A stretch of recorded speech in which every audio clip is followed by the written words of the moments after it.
Bueno, buenos días. Hoy vamos a ver náuseas y vómitos perioperatorios, profilaxis antibiótica y protección gástrica.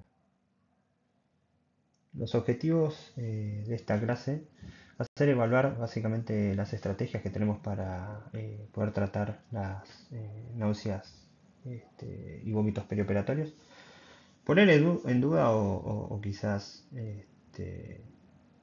estudiar un poco lo que es la metoclopramida y los estudios que hay para saber si está bueno usarlo o no. Encajar un poco en cómo deberíamos usar la profilaxis antibiótica y entender algunos conceptos básicos. Y luego ver a los pacientes y la evaluación que podemos hacer para tratar de no tener riesgo de broncoaspiración y cuidarlos en el contexto del riesgo de tener úlceras gástricas. Muy bien, vamos a arrancar con náuseas y vómitos postoperatorios. ¿Cómo lo definimos? Los definimos como la náusea o el vómito que aparece desde el postoperatorio, o sea, desde la extubación inmediata hasta 24 horas después. ¿Sí? Después tenemos los NBP, que es más náuseas y vómitos más tardíos, digamos, que son tras el alta. ¿Sí? Y en el niño, en cambio, nosotros evaluamos los vómitos y no las náuseas, ¿sí? Porque es bastante difícil de evaluar en los chicos pediátricos. Mira, acá un poco del mecanismo de cómo se generan las náuseas. Siempre, las náuseas y los vómitos, perdón. Siempre tenemos un mecanismo central que está regulado por el centro del vómito en la médula. ¿Sí? El miedo, el dolor o la ansiedad o un estímulo vestibular del sistema vestibular, perdón, como la timpanoplastia, los pueden gatillar. Y además tenemos también un sistema periférico, el cual, por ejemplo, trauma gástrico, sangre o toxinas van a liberar sustancia P. Esto estimula al vago y a los nervios esplánicos que terminan en el núcleo del tracto solitario, gatillando el área postrema y luego dando lugar al reflejo, ¿no? Bien. Bien. ¿Cuáles son los factores de riesgo? En el caso de que no decidamos no hacer profilaxis de náuseas y vómitos, una persona normal sin factores de riesgo puede andar en alrededor del 30%, ¿sí? De riesgo para tener náuseas y vómitos. Ahora bien, una persona que no le hacemos la profilaxis y tenga factores de riesgo va a aumentar al 80%, o sea que es casi seguro, ¿sí? 8 de cada 10 pacientes vamos a tener con náuseas y vómitos postoperatorios. ¿Cuáles son los factores de riesgo? Bueno, primero y principal, el antecedente claro de haber tenido antes un episodio de náuseas y vómitos postoperatorios. Generalmente los pacientes nos dicen eh, en la evaluación prequirúrgica cuando tienen o cuando tuvieron ya náuseas y vómitos postoperatorios, y eso nos puede ayudar a cambiar un poco el esquema de la anestesia. ¿Sí? Sexo femenino, edad fértil, ¿sí? No fumadores, y además, sobre todo, pacientes que tengan náuseas y vómitos ya por quimioterapia previa. ¿Sí? Bien. Y ahora entrando un poco también en lo que son los factores de riesgos propiamente nuestros, ¿sí? De anestésicos. Bueno, la técnica anestésica, sí. Una cosa es hacer regional y otra cosa es anestesia general balanceada con sevoflurana. Por eso también los anestésicos volátiles son un factor de riesgo. La duración de la anestesia, ¿sí? No es lo mismo una anestesia de 30 minutos a una anestesia de 8 horas. El uso de los opioides, ¿sí? El opioide te va a estimular el área postrema, que luego te activa el centro del vómito. Y sobre todas las cosas, el tipo de cirugía, ¿sí? Las Colelab, cirugías de gineco, cirugías de oído, donde hay posibilidad de sangre en el estómago, o otras cirugías donde haya posibilidad de sangre en el estómago, son por lejos las más gatilladoras de náuseas y vómitos. Bueno, acá un poco también para esquematizar todo, eh, el sexo femenino, la cirugía, la anestesia inhalatoria, este, tener antes enfermedad del movimiento y demás, no fumadores, y bueno, todo lo que venimos hablando antes, contribuyen al riesgo, ¿sí? Eh, Obviamente, en la posibilidad de tener una evaluación perioperatoria, preanestésica del paciente, si sabemos que va a ser una paciente joven, que se va a operar una intervención ginecológica, que no es fumadora y demás, bueno, podríamos cambiar un poco, ¿no? Primero hacerle profilaxis antibiótica, pero además quizás evaluar en asertiva y demás, ¿sí? No quedarnos solamente con que tenga el riesgo de hacer la profilaxis, sino también cambiar en lo posible el plan anestésico. Para poner en números, además, fíjense que eh, en una escala de 0 a 4, ¿sí? De riesgo, fíjense cómo se van sumando los puntos a través de estos factores de riesgo y llegamos al 80% que veníamos hablando antes, ¿no? Podemos llegar hasta ese número concatenando y sumando la situación particular de cada paciente. Bien, ahora vamos a entrar un poco en fármacos y tratamientos. Vamos a ver algunas clases de fármacos y cómo utilizarlos. Bien, primero el ondansetron, la diva del grupo de antieméticos. Es un antagonista del receptor de serotonina. La verdad que tenemos que usarlo, la dosis es 4 miligramos intravenosa. Lo tenemos que hacer 30 minutos antes de despertar, si en lo posible. Obviamente si la cirugía es corta lo hacemos desde el principio, pero esto tiene una reacción farmacocinética que el ondansetron nosotros queremos que tenga el pico plasmático, ¿sí? Si bien obviamente lo vamos a dar en bolo, hasta que llega a la biofase y demás, va a tener su plenitud de acción en esos de 30 a 45, 60 minutos. Entonces nosotros queremos aprovechar ese momento, ¿sí? De su acción. En niños 0,1 miligramos kilo,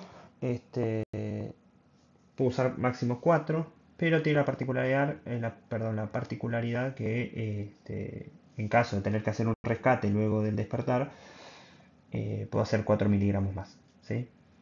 Es barato, es muy eficaz. Uno de los problemas que trae el Ondan es la prolongación del QT, por eso cuidado en insuficientes cardíacos, bradiarritmias y QT largo congénito, o personas que vengan tomando, por ejemplo, drogas que pueden prolongar el QT. Como monodroga, en verdad, es muy baja la posibilidad que prolonguen QT. Menos en la dosis que usamos, con 4 miligramos está perfecto de profilaxis. Recién a los 16 miligramos, quizás puede haber un riesgo de generar prolongación del QT. Bien, la dexametasona, eh, previo o luego de la inducción, sí, vamos a meterlo apenas, siempre por favor diluida en por lo menos más de 50 mililitros para evitar el efecto adverso que genera, que es el prurito perineal. 4 a 8 miligramos intravenoso en adulto, la verdad, con, 8, con 4 miligramos estaría bien. 8 miligramos en verdad es para que tenga efecto agarrador de opioides, ¿sí? En el postoperatorio. Pero con 4 miligramos ya estarías bien. Los niveles de glucosa te pueden aumentar, sí, te aumentan, pero es modesto, 12 puntos, 15 puntos, 16 puntos, dependiendo del artículo que uno lea. La verdad que no varía mucho, tanto en diabéticos como no diabéticos. Eso no hay problema. No aumenta la infección de la herida, hay basta evidencia que lo respalda. En niños es 0,25 miligramos kilo, máximo de 4 miligramos también. Y habría que tener un poco de cuidado con pacientes que van a hacer biopsia de médula ósea o que van a hacer un graft o demás, como es el manejo de estas drogas, consultarlo con onco. Bien, aloperidol y hidroperidol, antiopaminérgicos, al final de la cirugía lo damos, ¿sí? La verdad que droperidol 0,625 a 1,25 miligramos intravenoso, hagamos uno y listo, redondeemos ahí. Aloperidol también 1 miligramo intravenoso, oral o intramuscular, tiene esa ventaja, ¿sí? En caso de no tener por ahí una vía accesible, puede pasar cualquier cosa luego de despertar. Y los efectos adversos más comunes comparte con el ondansetron, prolongación del QT, un poco de hipotensión y además sedación. Bien, ahora los neuroquinina 1 antagonistas, ¿sí? Fosaprepitant, es de larga duración, es el mejor. La evidencia dice que es el mejor tanto solo como en combinación. pero lo tengo que dar preoperatorio, ¿sí? Antes de la cirugía, porque es una prodroga. El aprepitant es el único aprobado por la FDA, pero tengo entendido que estas drogas, si bien en mi práctica no las veo, sino que están más que nada esto a nivel de evidencia, se usa mucho en oncología. La difenhidramina, perdón, similar a la dexametasona y el haloperidol, antihistamínico, 1 mg/kg intravenoso, fíjense que todos andan más o menos por la misma, 1 mg/kg igual que el halo y el drope, 0,5 mg/kg en niños con un máximo de 25 y el efecto adverso obviamente va a ser la boca seca, la retención urinaria y la sedación. Es una droga barata y que todos tenemos en la mayoría de los hospitales. Bien, el Propofol, el mejor de todos para mí. Obviamente si ya lo tengo en el plan de anestesia intravenosa, ya de por sí me es antiemético. Sirve como rescate. Lo puedo dar previo al despertar también, ¿sí? Con dosis subhipnóticas alcanza y sobra. Un paciente con 10 miligramos ya estaría. Es muy noble. Y algo que hay que rescatar y de remarcar, perdón, en todas sus dosis es antiemético, ¿sí? Entonces ya de por sí el propo nos ayuda bastante. Bueno, ahora vamos a hablar de una droga en particular, que es la metoclopramida. Acá les pido que tomen partido, si sí o no, y vamos a ver qué dice la evidencia. Bien, la metoclopramida, antidopaminérgico, 10 miligramos intravenoso. En algún estudio te muestra que puede llegar a ser eficaz esa dosis como monodroga, si no voy a ser única. Y otros te hablan de 25 a 50 miligramos, ¿sí? Que ya en ese rango de dosis tengo mayor riesgo de hipotensión, taquicardia y extrapiramidal, ¿sí? Esta revisión de Cochrane, en este metaanálisis, estuvieron comparando placebo versus fármaco, a ver cuál era los de mayor eficacia, ¿sí? Obviamente la metoclopramida no tiene un buen score, ¿sí? Es de bajo nivel. Este, en la prevención de los vómitos de 0 a 24 horas luego de la operación. Pero ¿qué pasa? Como dijimos, esto compara drogas contra placebo y la droga sola, ¿sí? Una sola droga. Entonces, ¿qué podemos rescatar de esto? Bueno, primero hacen un ranking, que es lo que ellos hicieron, con el fosaprepitant como a la cabeza, el droperidol, el ondansetron y la dexametasona como los de mayor evidencia, ¿sí? Este, si nosotros tenemos 1000 pacientes y sabemos que 30% sin factor de riesgo ya va a tener náuseas y vómitos postoperatorios, de esos 300 pacientes, de 1000 pacientes que vamos a operar y 300 van a tener la náusea y vómito postoperatorio, 282 se beneficiarían de tener alguna de estas drogas. Es altísimo el número este, de mejoría que tenemos, ¿sí? Ahora bien, ¿qué podemos rescatar? Que no es que la metoclopramida es mala, ¿sí? Es mala en monodrogas, pero podría adjuntarla, como vemos acá en este algoritmo que es del UpToDate, en el cual te recomienda asociar varias drogas dependiendo de los factores de riesgo que tengamos, ¿sí? Entonces con esto ya estaríamos cubriéndonos este, y darle un uso a la metoclopramida, ¿sí? O sea, en combinación sí va a servir. Este, Sobre todo si hacemos dexametasona al inicio, ondansetron antes de despertar y metoclopramida. Obviamente podríamos asociar otros, difenhidramina, haloperidol, etcétera, propofol mismo, ¿sí? Una pequeña dosis de propofol ya sería suficiente, ¿sí? Fíjense que dependiendo del número de factores de riesgos, podemos usar una droga o más drogas, ¿sí? De 1 a 2 te recomienda un serotoninérgico, antagonista, una dexametasona, más de 3 riesgos, algo que ya mencionamos antes, por ahí considerar cambiar el plan anestésico hacia activa, ¿sí? Y usar dexametasona y ondansetron, por ejemplo. O si no tiene factores de riesgo, jugártela y no hacer profilaxis o también de vuelta la Dexa y el ondansetron. Obviamente acá te está recomendando drogas que tengan ya de por sí en su monodosis o su administración sola aislada el mayor grado de eficacia, ¿no? Obviamente, si yo tuviera fosaprepitant, usaría fosaprepitant y dexametasona y ondansetron. ¿Sí?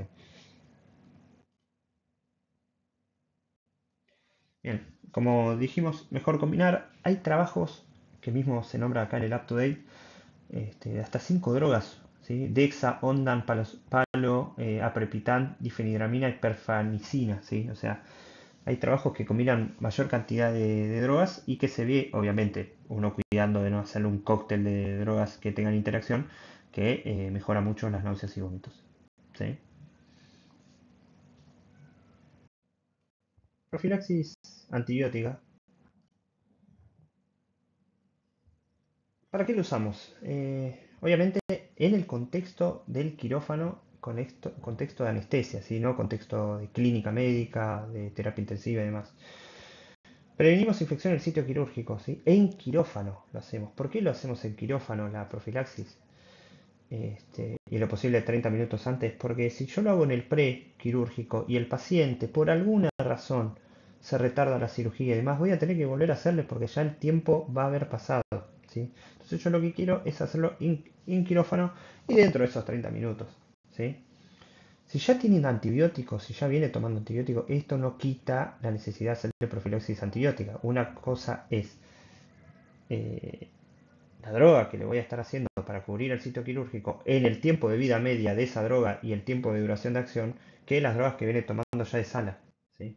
Porque no es tratamiento, no es un tratamiento lo que estoy haciendo una profilaxis, ¿sí? No es el lugar para tratar, salvo casos determinados, el quirófano. Eh, Ahora bien, si esa droga se viene administrando al paciente puede cubrir el sitio quirúrgico y encima fue dado dentro de un rango de tiempo determinado antes de la cirugía, bueno, puedo llegar a considerarlo, pero si no, no. Bien, cefazolina. Nada, acá dejo un poco beta-lactámico de primera generación, es la más usada, igual que habíamos visto también con el Ondan, bajo costo. Y te cubre principales causantes del sitio de infección, Staphylococcus aureus, sensible obviamente, Streptococcus. 2 gramos intravenoso, 3 gramos podemos usar recién cuando haya más de 120 kilos. Y cada 4 horas o sangrado mayor a 1500 tenemos que repetir la dosis, ¿sí? Obviamente uno de los efectos adversos que tiene es la hipersensibilidad. Recordemos que los antibióticos o los relajantes musculares están a la cabeza de lo que son reacciones de hipersensibilidad que pueden derivar en shock anafiláctico, este, o en una reacción anafiláctica. Entonces, nada, tenemos que considerar eso, ¿sí? Quizás en pacientes atópicos y demás. Obviamente en pacientes alérgicos cambiar de droga, pero en pacientes atópicos tener un poco más de cuidado, quizás. Que haya catéter en el sitio no me hace tener que prolongar más la dosis y demás. Las guías, por ejemplo, la SADET y Conarva recomiendan monodosis, ¿sí? Directamente. La vancomicina, glicopéptido, 2 horas antes de la cirugía tiene que darse, ¿sí? No ya cuando está el paciente en quirófano. Y solo en pacientes que tienen Staphylococcus aureus metilino resistente, más implante o prótesis, o en pacientes que vengan de UTI prolongado, diálisis crónica, o como tenemos nosotros en nuestro hospital, muchos pacientes que vienen de hogares ancianos, ¿sí? Este es uno de los cuadros, obviamente no voy a hablar de cada una de las cirugías que podemos utilizar la profilaxis antibiótica, porque si no la clase sería de 4 horas. Pero bueno, en la guía está, tiene los cuadros, se puede tener en el celular, se puede imprimir, se puede armar un cuadro. Y la verdad que es muy útil. Fíjense que la mayoría de drogas que vamos a usar es cefazolina, salvo algún que otro cambio. Obviamente si es alérgico por ahí clindamicina y demás. Este, y también entender cuando no hay que dar profilaxis antibiótica, ¿sí? Cuando no está recomendado y la evidencia es clara, no hay que dar profilaxis antibiótica. Ahora pasamos un poco a protección gástrica. ¿Qué espero obtener de esto, de la protección gástrica? Nada, primero que los pacientes que tengan factores de riesgo para tener hemorragia digestiva no la tengan. Mejorar la tolerancia a fármacos gastrolesivos como son los AINES, ¿sí? A través de la inhibición de la COX. que me va a derivar en menor grado de prostaglandinas. Y prevenir la aspiración pulmonar también, ¿sí? Hacer una especie de profilaxis al disminuir el volumen y la acidez del contenido. Bien, las medidas que nosotros podemos hacer no es solamente farmacológicas, ¿sí? También incluye el ayuno que nosotros tenemos, obviamente en cirugías que no son de urgencia o de vida o muerte. Este, 8 horas o 6 horas para lo que son comidas normales, salvo que el paciente vaya a una casa de comida rápida antes de operarse y se coma 4 combos de Mac. Bueno, ahí ya con 8 horas o más por ahí va a necesitar, ¿sí? Como necesitaría cualquier persona. Y después para líquidos claros, ¿sí? Líquidos claros como agua o infusiones en las cuales solamente esté la infusión y hay un poco de azúcar, 2 horitas ya estaría bien, ¿sí? No usar medidas de rutina, ¿sí? No hacer medidas farmacológicas porque sí, ¿sí? Y uno de los más apuntados siempre en el último tiempo es la ranitidina. La FDA lo había removido, no recuerdo si en el 2020 o 2021, a todos los productos, ¿sí? No solamente los que son por vía oral, por un compuesto que es la N-nitrosodimetilamina, que se vio que podía llegar a ser cancerígena y demás. Bien, pacientes que puedan tener riesgo de aumentado de úlceras, pacientes de UTI, ¿sí? Ventilación mecánica más de 48 horas, nosotros en anestesia no vamos a tener un paciente ventilado más de 48 horas porque no va a durar más de eso una cirugía. Pacientes coagulopáticos, pacientes que vengan tomando uso crónico de AINES, ¿sí? Que no necesariamente tienen que ser pacientes que estén internados, sino pacientes que vengan a operarse una rodilla o una colelap y por ahí el paciente toma crónicamente AINES. Uso crónico de corticoides además. Y obviamente, como vimos antes con las náuseas y vómitos perioperatorios, posoperatorios, la historia previa de úlceras y sangrado, ¿sí? ¿En qué pacientes tengo riesgo aumentado de broncoaspiración? Cirugía de urgencia, embarazo, obesidad mórbida, paciente que tenga reflujo o hernia hiato, mucho cuidado en la hernia hiato en la inducción anestésica y en la intubación, y personas que tengan algún grado de problema de motilidad o que tenga problemas neurológicos. ¿Qué drogas puedo usar? Bueno, como complementario la domperidona y la metoclopramida se puede usar. El sucralfato que genera una barrera, ¿sí? Eh, Inhibidores de bomba de protones, pantoprazol o omeprazol, obviamente, idealmente que venga tomando el paciente, ¿sí? Para ya tener una acción. Y la ranitidina y famotidina, que son antagonistas H2, se podrían llegar a usar. La verdad que la evidencia es más que nada en pacientes en cesáreas. La RAN y la FAMO son menos efectivos que los inhibidores de la bomba de protones para suprimir lo que es la supresión ácida, pero son útiles más en lo agudo y en lo que es acidez nocturna te ayudan, ¿sí? Yo la verdad usaría famotidina, ranitina, tengo entendido que como hablamos recién en la otra diapo no debería usarse, pero bueno, quedan algunas ampollas dando, dando vueltas. Para resumir y ya terminar, considerar siempre anestesia paciente y cirugía, o sea, siempre como un triple esquema en el cual nuestra técnica anestésica, el tipo de cirugía y los factores de riesgo del paciente son cosas a considerar. Siempre indicar la profilaxis antibiótica según guías, no por lo que uno piense que debe hacer, sino lo que tiene que hacer. La cefazolina se usa siempre o casi. No usa la ranitina, por la ranitina hoy le estamos pegando bastante. Y el ayuno en cirugía electiva es por lejos una de las cosas más importantes. Más allá de la profilaxis que podemos hacer farmacológica, el ayuno es lo más importante.